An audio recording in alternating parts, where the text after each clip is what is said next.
ತುಮಕೂರಿನ ಗುಬ್ಬಿ ತಾಲೂಕಿನ ನಿಟ್ಟೂರು ಬಳಿ ಇರುವ ಎಚ್ಎಎಲ್ ವಿಸ್ತರಣೆಗೆ ಸರ್ಕಾರ ಚಿಂತನೆ ನಡೆಸಿದ್ದು, ಇದಕ್ಕಾಗಿ ರೈತರು ಭೂಮಿಯನ್ನು ಸ್ವಾಧೀನಪಡಿಸಿಕೊಳ್ಳಲು ಸರ್ಕಾರ ಮುಂದಾಗಿದೆ.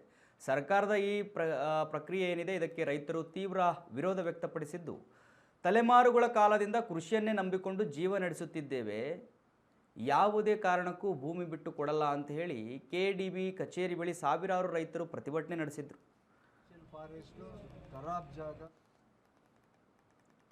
ಅಡಿಕೆ ಮಾಡ್ಕೊಳ್ತೀವಿ ಅಂತೇಳಿ ಅಧಿಕಾರಿಗಳು ಭರವಸೆ ಕೊಟ್ಟಿದ್ದಾರೆ. ಬಿಡದಿ ಟೌನ್ಶಿಪ್ ವಿಚಾರವಾಗಿ ಅಲ್ಲಿ ರೈತರು ಒಂದಷ್ಟು ದೊಡ್ಡ ಮಟ್ಟದಲ್ಲಿ ಹೋರಾಟ ನಡೀತಾ ಇದೆ. ಆ ರೀತಿಯಾದಂಥ ಹೋರಾಟ ಏನಾದರೂ ಶುರುವಾಗುತ್ತಾ? ಎಚ್ಎಎಲ್ ಬಿಡದಿಗೂ ಇದಕ್ಕೂ ಅಜಗಜಾಂತರ ವ್ಯತ್ಯಾಸ.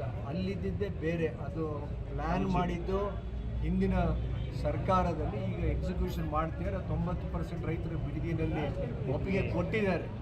ಎಲ್ಲೆಲ್ಲೂ ಹೊರಗಡೆಯಿಂದ ಬಂದು ಅದನ್ನು ಗಲಾಟೆಗಳು ಉದ್ದೇಶಪೂರ್ವಕವಾಗಿ ರಾಜಕೀಯದ ದುರುದ್ದೇಶ ಇಟ್ಕೊಂಡು ಮಾಡ್ತೀವಿ.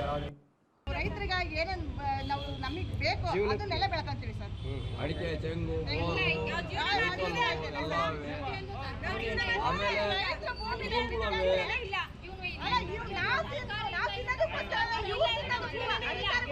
ನಾವೇ ಬೆಳ್ಕೊಡ್ತೀವಿ. ಈಗ ಆಲ್ರೆಡಿ 600 ರೂಪಾಯಿಗೆ ತಗೊಂಡ್ಬಿಟ್ಟಿದ್ರು, ಮುಂದೆ ನಾವು ತಗೊಳ್ಳಲ್ಲ ಅಂತ ಹೇಳಿದ್ರು.